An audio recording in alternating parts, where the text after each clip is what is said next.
ডাকসু নির্বাচন নিয়ে আলোচনা করতে এই পর্যায়ে চট্টগ্রাম থেকে যোগ দিচ্ছেন রিপোর্টার কমল দে। তার সঙ্গে আছেন মোহাম্মদ নাজিম উদ্দিন, সবশেষ ভিপি, এবং অধ্যাপক ABM আবু নোমান, চাকসু নীতিমালা কমিটির সদস্য।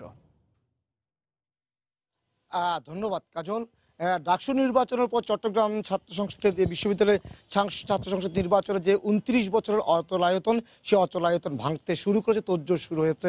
সে বিষয়টির আজকে আমরা কথা বলবো। আজকে আমাদের সাথে যোগ দিয়েছেন সর্বশেষ চাকসু নির্বাচনে যে নির্বাচিত ভিপি নাজিম উদ্দিন, এবং সে সাথে চাকসু নির্বাচিত একটা নীতিমালা প্রণয়ন কমিটি গঠন হয়েছে চট্টগ্রাম বিশ্ববিদ্যালয়ের পক্ষে।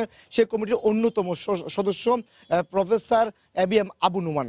আমি প্রথমে কথা বলবো সর্বশেষ 1990 সালে অনুষ্ঠিত নির্বাচনে ভিপি নির্বাচিত হয়েছিল ছাত্রকের পক্ষ থেকে নাজিম উদ্দিন। তার সাথে নাজিম ভাই, আপনাকে স্বাগতম। আপনার কাছে জানতে চাইব, 1990 সালের পর 29 বছর পেরিয়ে গেল, এখন পর্যন্ত চাকসু নির্বাচনটা হলো না কেন? এটা সরকারের সদিচ্ছার অভাব ছিল, এবং 90-এর পর থেকে বিশ্ববিদ্যালয় প্রশাসনের যে সকল উপাচার্য নিয়োগপ্রাপ্ত হয়েছেন ওনাদের ব্যর্থতাও বলা চলে। এই কারণে নির্বাচন হয়নি। আমি আপনার কাছে আবার আসবো। এবার আমি আসি আবু নোমানের কাছে। আপনার কাছে জানতে চাইবো, চট্টগ্রাম বিশ্ববিদ্যালয়ের সর্বশেষ চাকসু নির্বাচন করার জন্য একটি নীতিগত সিদ্ধান্ত নিয়েছে। সেই নীতিগত সিদ্ধান্তের আলোকে 5 সদস্যের একটি নীতিমালা প্রণয়ন কমিটি গঠন হয়েছে, এই কমিটির অন্যতম সদস্য আপনি। আপনারা মূলত এই নীতিমালা কমিটি যে গঠন হলো প্রায় কয়েকদিন হলো, এখন পর্যন্ত আপনারা কতটুকু অগ্রসর হলেন?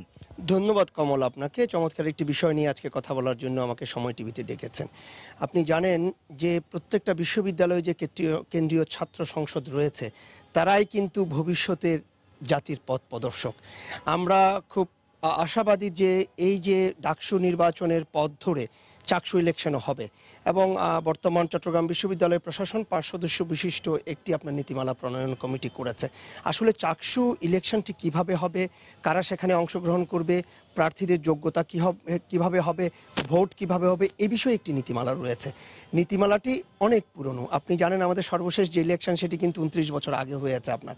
সেজন্য বর্তমান প্রশাসন মনে করেছে, যেটি ঢাকা বিশ্ববিদ্যালয় হয়েছে আপনার, যে এই নীতিমালা আপনার এটিকে পরীক্ষা নিরীক্ষা করে এটির একটি আধুনিকায়ন করা উচিত। আমরা ইতিমধ্যে 2টি মিটিং করেছি আপনার, এবং সর্বশেষ যে মিটিং সেটিতে আমরা 4টি গুরুত্বপূর্ণ সিদ্ধান্ত নিয়েছি। আমরা মনে করেছি যে এই সিদ্ধান্তের বিষয়ে আমি আবার আসবো আপনার কাছে। আমি আবার একটু নাজিম ভাইয়ের কাছে যাই। নাজিম ভাই, আপনাকে জানতে চাইবো, দীর্ঘ যে নির্বাচনটি হলো না, আপনি কারোর কাছে দায়িত্ব হস্তান্তর করতে পারলেন না, সেই ব্যর্থতাটা কার হতে পারে, এবং এর ফলে আসলে ছাত্রদের নেতৃত্ব গড়ে উঠলো না, সেটিকে আপনি কোন দৃষ্টিতে দেখবেন? যেমন ধরেন, এই যে 30 তারিখে জাতীয় নির্বাচন, এই জাতীয় নির্বাচনে সারা বাংলাদেশে এই নির্বাচন কেমন হয়েছে সেটাও আপনারা জানেন। আমি জানতে চাই চাকসু নির্বাচন নিয়ে একটু কথা বলবেন। এই যে প্রার্থী, আপনি দেখেন ইয়াবা ব্যবসায়ীদেরও অনেকে প্রার্থী হয়েছে। এই যে নেতৃত্বের শূন্যতা, জাতি যে 29 বছর ধরে যে নেতৃত্ব শূন্যতা হয়েছে, এই নেতৃত্ব শূন্যতা কিন্তু দেশ এবং জাতির জন্য এটা মারাত্মক ক্ষতি, এবং অনেক দিন আমাদেরকে এটা ভোগাবে। যে যদি নির্বাচন হতো তাহলে তো 28 জন GS, 28 জন BP, চট্টগ্রাম বিশ্ববিদ্যালয়, রাজশাহী বিশ্ববিদ্যালয়, ঢাকা বিশ্ববিদ্যালয়, জাহাঙ্গীরনগর বিশ্ববিদ্যালয়, প্রত্যেকটা বিশ্ববিদ্যালয়ে তো ফর্মাল লিডারশিপ বেরিয়ে আসতো, কিন্তু এটা হয়নি। এটা জাতির জন্য মানে এটা দুর্ভাগ্য বলতে হবে।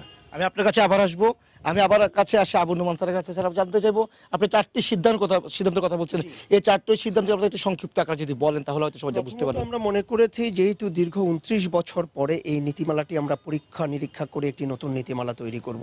সেজন্য আমরা ঢাকা ইউনিভার্সিটি, আপনার জাহাঙ্গীরনগর বিশ্ববিদ্যালয়, বাংলাদেশ প্রকৌশল বিশ্ববিদ্যালয়, রাজশাহী বিশ্ববিদ্যালয় এবং ইসলামিক ইউনিভার্সিটি যেটি কুষ্টিয়াতে রয়েছে, তাদের যে নীতিমালা রয়েছে সেই নীতিমালাগুলি আমরা তাদেরকে দেওয়ার জন্য আমরা চিঠি লিখেছি আপনার। সেই নীতিমালাগুলি এবং চট্টগ্রাম বিশ্ববিদ্যালয়ে যে নীতিমালা রয়েছে, এই 5টি নীতিমালা আমরা পরীক্ষা নিরীক্ষা করে আমরা প্রথম সিদ্ধান্ত হচ্ছে যে আমরা এটিকে আপনার সংশোধনের জন্য চিন্তা ভাবনা করছি। দ্বিতীয়ত হচ্ছে, আপনারা জানেন যে ঢাকা বিশ্ববিদ্যালয়ে ডাকসু ইলেকশনের পূর্বে সেখানেও একটি কিন্তু কমিটি হয়েছিল। আমরাও সেই কমিটির সাথে আপনার একটি মত বিনিময় করা, অথবা আমরা সেখানে যাব, তারা কিভাবে করেছে, কিভাবে বিষয়গুলিকে, আসলে একটা নীতিমালা কমিটি, আরেকটা হচ্ছে নির্বাচন যারা করেছে নির্বাচন কমিটি। আমরা কিন্তু 2 কমিটির সাথে আমরা আলাপ আলোচনা করব বলে আমরা সিদ্ধান্ত নিয়েছি। এবং আমরা আরও একটি সিদ্ধান্ত নিয়েছি যে ছাত্র সংগঠনগুলি যারা রয়েছে, যাদেরকে ঘিরে আসলে এই নির্বাচন আবর্তিত হবে, সেই ছাত্র সংগঠনগুলি যে নেতৃবৃন্দ রয়েছে তাদের সাথেও আমরা কথা বলবো। একই সাথে আমরা এটাও সিদ্ধান্ত নিয়েছি যে চাকসুর যারা প্রাক্তন নেতৃবৃন্দ ছিল, আজকে নাজিম ভাই আমাদের মাঝে উপস্থিত আছেন, কারণ তারা তখনকার দিনে তাদের যে নেতৃত্ব যেভাবে উঠে এসেছে, নির্বাচনের যে অভিজ্ঞতা, তারা বর্তমান সময়কে কিভাবে দেখছে সেটিও আমরা সিদ্ধান্ত নিয়েছি যে অতীতে চাকসুর যে নেতৃবৃন্দ রয়েছে যারা বর্তমানে বিভিন্ন জায়গায় প্রতিষ্ঠিত আপনার, তাদেরও কিন্তু আমরা তাদের সাথে একটি মত বিনিময় সভা করে তাদের থেকেও আমরা কিছু অভিজ্ঞতা সঞ্চয় করে নীতিমালাটিকে আমরা সংশোধন করার চেষ্টা করব। আমি আপনার কাছে আবার আসবো, আমি আবার নাজিম ভাইয়ের কাছে যাই। নাজিম ভাই, জানতে চাইবো, আপনি একটা কথা বলছিলেন যে দীর্ঘ 28 বছর 29 বছর চাকসু এবং ডাকসু নির্বাচন না হয় একটি জাতীয় রাজনীতির নেতৃত্বের শূন্যতার কথা বলছিলেন। আসলে জাতীয় নেতৃত্বের শূন্যতা, সত্যি কথা বলছি, এটা যদি একটু ব্যাখ্যা দিয়ে বলেন কিভাবে আসলে নেতৃত্ব গড়ে উঠলো না, তাহলে সুদূর প্রসারে কোন ধরনের প্রভাব পড়বে তাহলে মনে করছেন রাজনৈতিক অঙ্গনে? আজকে মনে করেন বাংলাদেশে বড় দুটি সংগঠন, আওয়ামী লীগ আর বিএনপি।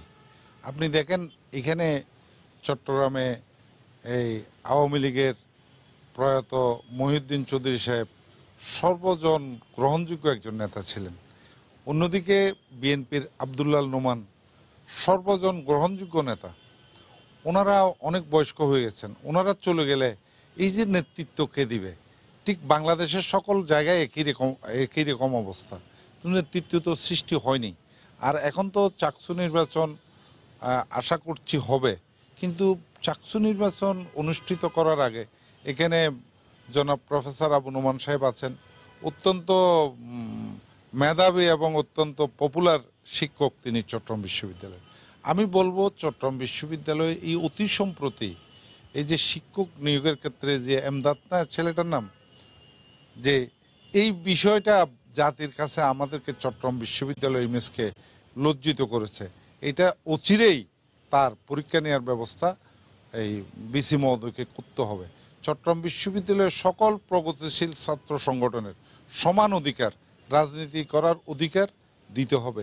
অত্যন্ত দুঃখ এবং পরিতাপের সাথে বলতে হয়, আমরা যখন নির্বাচন করছিলাম তখন আমি আবার আসবো, আলোচনা আবার ফিরবো, আবার দুজনে আলোচনা আবার ফিরবো। কাজে আপনি শুনছিলেন দুজনের আলোচনা, আমরা একটি বিরতির পরে আবার ফিরে আসবো চাকসু নির্বাচনে যে একটা তোড়জোড় শুরু হয়েছে সে বিষয়টি নিয়ে। চট্টগ্রামের চাকসু নির্বাচনে চট্টগ্রাম থেকে আমাদের সাথে যোগ দিয়েছিলেন সহকর্মী কমল দে। দেখছেন জনপদের সময়, সঙ্গে থাকুন। চাকসু নির্বাচন নিয়ে আলোচনা করতে আবার আমাদের সাথে যোগ দিবেন রিপোর্টার কমল দে, তার সঙ্গে আছেন সবশেষ ভিপি মোহাম্মদ নাজিমউদ্দিন ও অধ্যাপক ABM আবু নোমান, চাকসু নীতিমালা কমিটির সদস্য। যাচ্ছি তার কাছে। ধন্যবাদ কাজল। আমরা আবার আলোচনায় ফিরলাম। আজকের আমাদের আলোচনার বিষয় চট্টগ্রাম বিশ্ববিদ্যালয় চাকসু নির্বাচনের অচলায়তন ভাঙার 29 বছর। তা আমার সাথে আলোচনায় আজকে রয়েছেন যে চাকসু নির্বাচনে যে নীতিমালা প্রণয়ন কমিটি গঠন করেছে সেই কমিটির সদস্য প্রফেসর ABM আবু নোমান এবং চাকসু সর্বশেষ নির্বাচিত ভিপি মোহাম্মদ নাজিমউদ্দিন। আমি আবারও যাব নোমান স্যারের কাছে। স্যার, আপনাকে জানতে চাইবো আপনার যে কমিটি গঠন করলেন, তবে একটি বিষয় বারবার বলা হচ্ছে নির্বাচন বা ক্যাম্পাসের পরিবেশ, এখন পর্যন্ত কতটুকু পরিবেশ আপনাদের পক্ষে রয়েছে এবং আগামীতে পরিবেশ কি পক্ষে থাকবে কিনা? ধন্যবাদ আবারও আপনাকে। আসলে দেখুন, আপনি ডাকসু ইলেকশন নিয়েও কিন্তু অনেক কথাবার্তা হয়েছে, আমরা জানি, পত্রপত্রিকায়ও আপনারা দেখেছেন। কিন্তু আমি বলি যে 28 বছরের অচলায়তন তো আমরা ভেঙেছি, সেখানে কিছুটা ত্রুটি ছিল, অনেক প্রশ্ন ছিল আপনার, কিন্তু আমরা এটা খুশির সংবাদ যে ডাকসু গঠিত হয়েছে আপনার, এবং এটা যদি ধারাবাহিকভাবে যায় হয়তো যে ভুল ত্রুটিগুলি ছিল সেগুলি থেকে আমরা শিক্ষা নিতে পারবো। ঠিক একই কথা আমার, আপনি দেখেন যে চাকসু ইলেকশন কেন দরকার, ছাত্রদের যে কথা বলার আছে, নাজিম ভাই এখানে আছে, এই চট্টগ্রাম বিশ্ববিদ্যালয়ের রেল লাইন সম্প্রসারণ থেকে শুরু করে ইনফ্রাস্ট্রাকচার যেগুলি করেছে সেখানে কিন্তু চাকসুর একটা গুরুত্বপূর্ণ ভূমিকা ছিল আপনার। আজকে ছাত্রদের সম্মিলিতভাবে কথা বলার জন্য তাদের কিন্তু একটা ফোরাম নেই, দলীয়ভাবে তারা যায়। এবং আপনি দেখেন যে আমাদের বিশ্ববিদ্যালয়ে যেটি সিনেট আপনার, যেটি আমরা পার্লামেন্ট বলি, সেই পার্লামেন্টে ছাত্রদের প্রতিনিধিত্ব করার কিন্তু আজকে সুযোগ নেই আপনার, এই চাকসু না থাকার কারণে। এই জন্য আমি বলছিলাম যে পরিবেশ হয়ে যাবে। আসলে শুধু পরিবেশের দোহাই দিয়ে আমরা যদি বসে থাকি হবে না। তবে আমি প্রথমেই ধন্যবাদ জানাতে চাই বিশ্ববিদ্যালয় প্রশাসনকে, বিশেষ করে আমাদের ভাইস চ্যান্সেলর মহোদয়কে, প্রফেসর ডক্টর ইফতেখার চৌধুরী স্যারকে। কারণ ডাকসু ইলেকশন এটি আমাদের জন্য একটি টেস্ট ছিল। এটি যখন হয়েছে তখন স্যার বললো যে আমরা চাকসু ইলেকশনও করব। আসলে ইলেকশনের প্রথম ধাপ হচ্ছে যে একটি নীতিমালা, একটি সুন্দর নীতিমালা, একটি যুগ উপযোগী নীতিমালা যদি আপনার কাছে না থাকে তাহলে আপনি কিন্তু একটি সৎ, একটি নিরপেক্ষ এবং গ্রহণযোগ্য নির্বাচন করতে পারবেন না। আর আমি এটা বিশ্বাস করি সেটি দ্বিতীয় পর্যায়ে যখন সরকারের সহযোগিতা আমরা অবশ্যই চাইব, আমরা মাননীয় প্রধানমন্ত্রীর সহযোগিতা চাইব, সেখানে আইন শৃঙ্খলা রক্ষাকারী বাহিনী যদি থাকে এবং আমাদের ছাত্র, শিক্ষক, কর্মচারী, কর্মকর্তা সবার যদি একটা সদিচ্ছা থাকে তাহলে অবশ্যই আমরা সেই পরিবেশকে ফিরিয়ে আনতে পারবো, একটি গ্রহণযোগ্য নির্বাচন আমরা করতে পারবো। আমি আপনার কাছে আবার আসবো, আমি আবার নাজিম ভাইয়ের কাছে আসি। নাজিম ভাই, চাকসু আপনাদের যে পরিবেশের 90-এর গণ আন্দোলনের আগে আর এখনকার পরিস্থিতি অনেক তফাৎ, অনেকগুলি পার্থক্য রয়েছে। এখন আপনার চাওয়াটা কি থাকবে পরিবেশের ক্ষেত্রে, ক্যাম্পাসের পরিবেশ এবং হলগুলোর পরিবেশ নিয়ে একটু আপনি বলবেন? আসলে আবু নোমান যথার্থই বলেছেন। উপাচার্য মহোদয়কে আমিও ধন্যবাদ জানাই। তিনি অত্যন্ত সাহসিকতার সাথে উদ্যোগটা গ্রহণ করেছেন এবং উদ্যোগ গ্রহণ করার পর ওনার সাথে আমার ফোনে কথাও হয়েছে। উনি আশ্বস্ত করেছেন। আমি ওনাকে বলেছি যে চাকসুর প্রাক্তন বিপিজিএস যারা আছেন এবং বিভিন্ন রাজনৈতিক সংগঠনের নেতৃবৃন্দদেরকে নিয়ে চট্টগ্রাম বিশ্ববিদ্যালয়, কারণ এখানে যারা ছাত্র সংগঠন বর্তমানে ছাত্রলীগের দখলে চট্টগ্রাম বিশ্ববিদ্যালয়, আর উপাচার্য তো উপাচার্য, উনি তো আর ছাত্রলীগ বা আওয়ামী লীগের নেতা নন, ওনার কথা তো সবাই শুনবে এরকমও নয়। এবং চট্টগ্রাম বিশ্ববিদ্যালয়ে এই আমাদের সময় ইসলামী ছাত্র শিবির হামিদের হাত কাটার মধ্য দিয়ে চট্টগ্রাম বিশ্ববিদ্যালয় সকল হলগুলোতে তাদের মানে দখলদারিত্ব তারা করেছিল, নিয়েছিল এবং এরপর থেকে চট্টগ্রাম বিশ্ববিদ্যালয় অবরুদ্ধ ছিল। অনেক শিক্ষক শিক্ষাদান করতে বিশ্ববিদ্যালয়ে যেতে পারে নাই।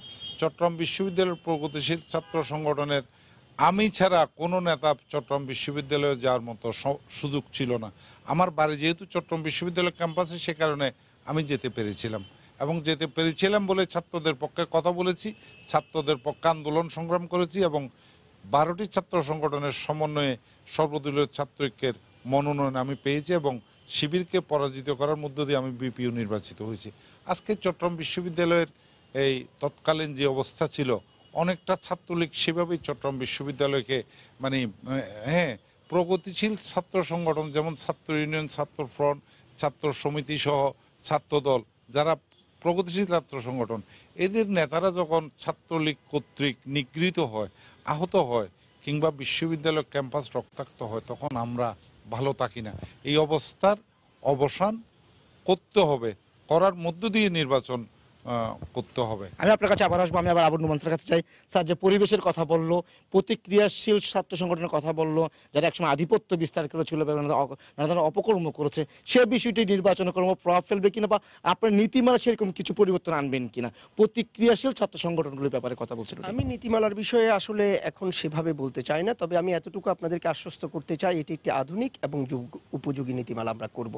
আমি নাজিম ভাইকে আশ্বস্ত করতে চাই এই নির্বাচন নিয়ে কিন্তু ছাত্র সংগঠনগুলির মধ্যে এক ধরনের প্রাণচাঞ্চল্য তৈরি হয়েছে এবং আপনি যেটা বলছেন এখন ছাত্ররা অনেক বেশি আপনার সচেতন। আপনার আমাদের স্বাধীনতা, আমাদের মুক্তিযুদ্ধ, আমাদের কৃষ্টি ঐতিহ্যের বিপক্ষে যে ছাত্র সংগঠনটি ছিল, যদিও এটা ঠিক যে তারা দীর্ঘদিন ক্যাম্পাসকে অবরুদ্ধ করেছিল, কিন্তু এখন আমার মনে হয় না, যদিও তাদের অনেকেই হয়তো ক্ষমতাসীন দলের অথবা অন্য জায়গায় তাদের অনুপ্রবেশ ঘটেছে, কিন্তু এটাও ঠিক যে তাদেরকে ঠিকই কিন্তু আমি মনে করি যে সাধারণ ছাত্রছাত্রীরা চিহ্নিত করতে পারবে এবং এটাই আমার আশার জায়গা। আমি মনে করি যে এই যে চাকসু ইলেকশন, আপনার যেটি আপনার পরিবেশটা তৈরি করতে হবে এবং চট্টগ্রাম বিশ্ববিদ্যালয় থেকে 22 কিলোমিটার ভিতরে, এটিও কিন্তু আপনার এক ধরনের আমাদের জন্য বড় চ্যালেঞ্জ।